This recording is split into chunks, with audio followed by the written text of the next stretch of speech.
When my father's estate was divided, my two brothers received the house, the investment accounts, and the savings. I received one thing: an old fireproof safe that hadn't been opened in years. Nobody knew the combination. Nobody knew what was inside. My brothers laughed when they handed it to me. "Typical dad," one of them said, leaving Rebecca the junk. I smiled, loaded it into my car, and drove home. 4 months later, a locksmith finally cracked it open. I sat on my garage floor and stared at what was inside for a very long time. Then I picked up my phone and called a real estate attorney. Not my brothers, an attorney. "My name is Rebecca Harmon. I'm 47 years old, I live in a mid-sized town in Ohio, and I spent most of my adult life being quietly dismissed by my family. Not cruelly, not dramatically, just consistently. The way you dismiss someone when you've decided, without ever quite saying it out loud, that they don't need to be taken seriously. This is the story of an old safe, a father who never wasted words, and the moment I finally understood that the people who say the least sometimes mean the most. Stay with me. Growing up, our household had a clear and unspoken hierarchy.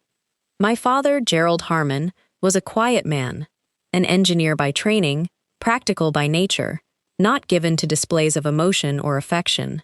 He showed love the way engineers do, through systems, through planning, through making sure things worked. He wasn't cold. He just didn't perform warmth.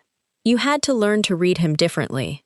My brothers, Thomas and Craig, were louder, more confident, more naturally aligned with the version of success my father understood. Thomas became a contractor. Craig went into finance. They talked business with Dad at the dinner table. They understood his references. They spoke his language. I became a librarian.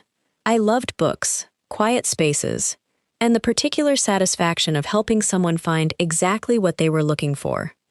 My father never once said he was disappointed in this, but he also never quite lit up about it the way he did when Thomas landed a big contract or Craig got a promotion. I told myself it didn't matter. Most days I believed it. After my mother passed away 7 years ago, Dad's health began declining slowly. Nothing dramatic at first, just the gradual narrowing that happens when someone loses their partner of 44 years. He got quieter. He moved more carefully. He started sorting through old things, organizing, clearing out, the way people do when they're getting their affairs in order without saying that's what they're doing. Thomas and Craig visited regularly, especially at first. But as the years went on, the visits spaced out. I lived 25 minutes away, so I was the one who checked in most often. Not as intensely as a full caregiver, but consistently. Weekly dinners, help with appointments, occasional overnight stays when he wasn't feeling well. Dad and I didn't talk much during those visits. We watched old westerns. I brought food. He asked about my work. I asked about his health.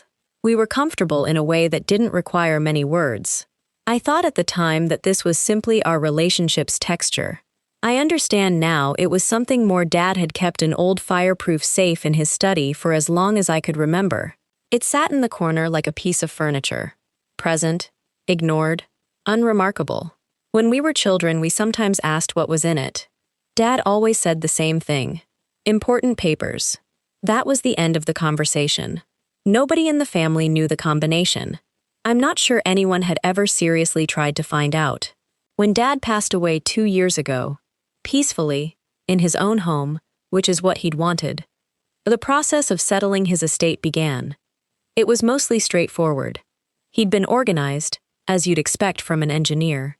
His will was clear, recently updated, everything in order. The house went to Thomas and Craig jointly, to be sold and split. The investment accounts, divided between the three of us, though not equally. Thomas and Craig each received 40%, I received 20%. Dad's reasoning, per the will, was that my brothers had greater financial obligations. I didn't fight it. It stung, but I told myself it was his money and his decision. Then the attorney mentioned the safe.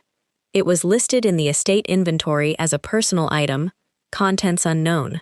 My brothers looked at it briefly and then looked at each other.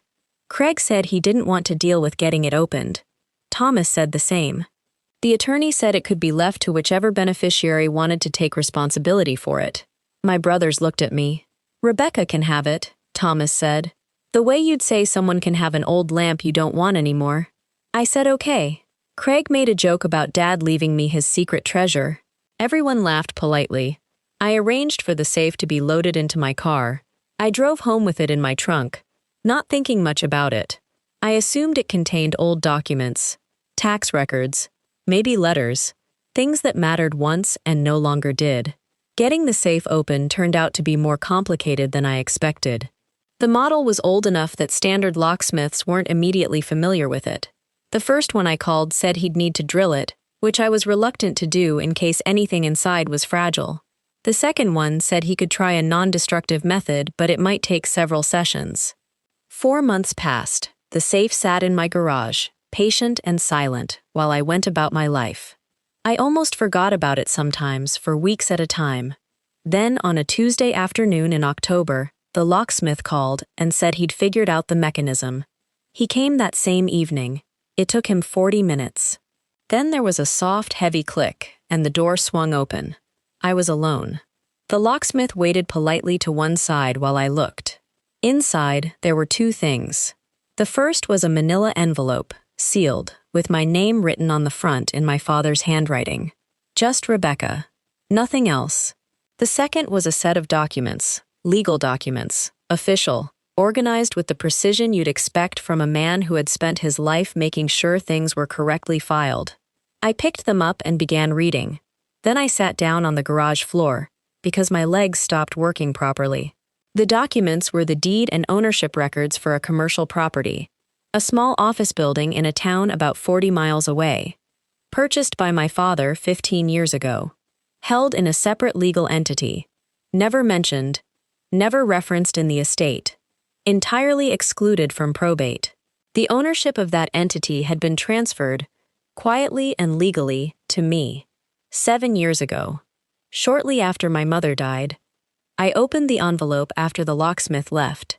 The letter inside was 3 pages, handwritten, in my father's precise and slightly cramped engineer's script. He wasn't a man who wrote letters. In 47 years, I don't think I had ever received a handwritten letter from my father. Reading it felt like hearing a voice I hadn't known was missing. "Rebecca," it began, "if you're reading this, then you've finally gotten that safe open. I always said you were the patient one. I hope it didn't take too long."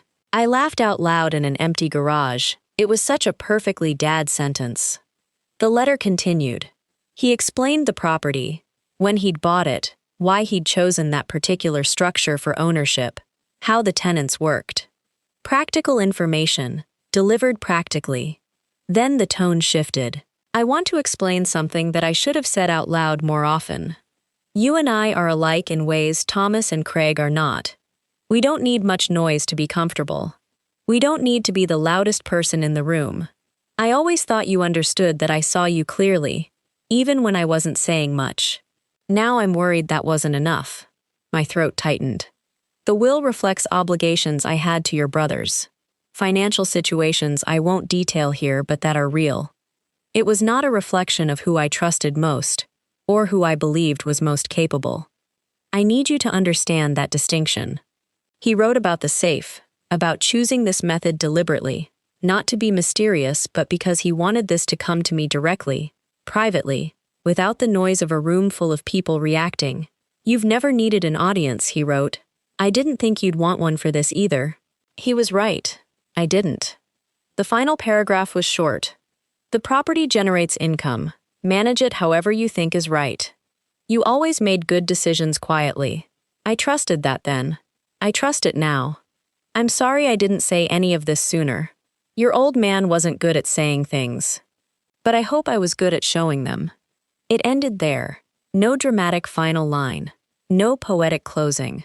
Just his signature, Gerald, the way he signed everything. I sat on that garage floor for a long time.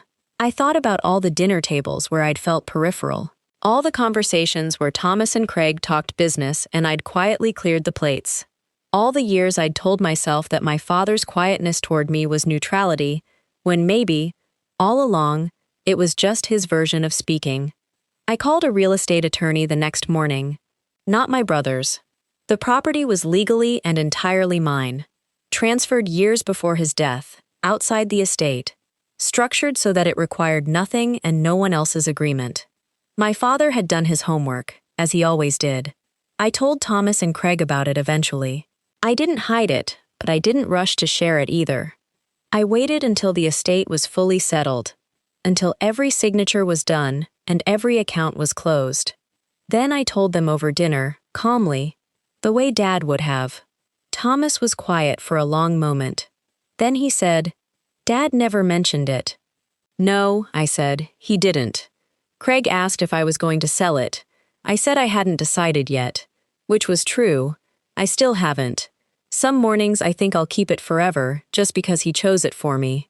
Some mornings I think selling it would be the practical thing, which is also what he would say. My father was not a man who said, "I love you" easily. He said it occasionally, at appropriate moments, and you believed him, because he didn't say it carelessly. His real language was different. It was a safe in a corner that nobody opened for 4 months. It was a transfer of ownership, filed quietly 7 years before he died. It was 3 pages of handwriting from a man who almost never wrote letters. I used to think that love had to be loud to count. I used to measure it in visits and phone calls and the kind of attention that other people could see. I don't think that anymore. Some people love you in the background, quietly, consistently, without making a show of it. They're keeping track in their own way, building something for you in their own time, waiting for the right moment to say what they couldn't figure out how to say out loud. My father wasn't perfect. No parent is. But he saw me, in the way he knew how to see, which was careful, and thorough, and completely his own. That's enough, more than enough. It always was. If this story made you think of someone who loved you quietly, drop their name in the comments, and if you're new here, subscribe. Every week there's a new story about the people who show up, the people who don't, and everything complicated in between.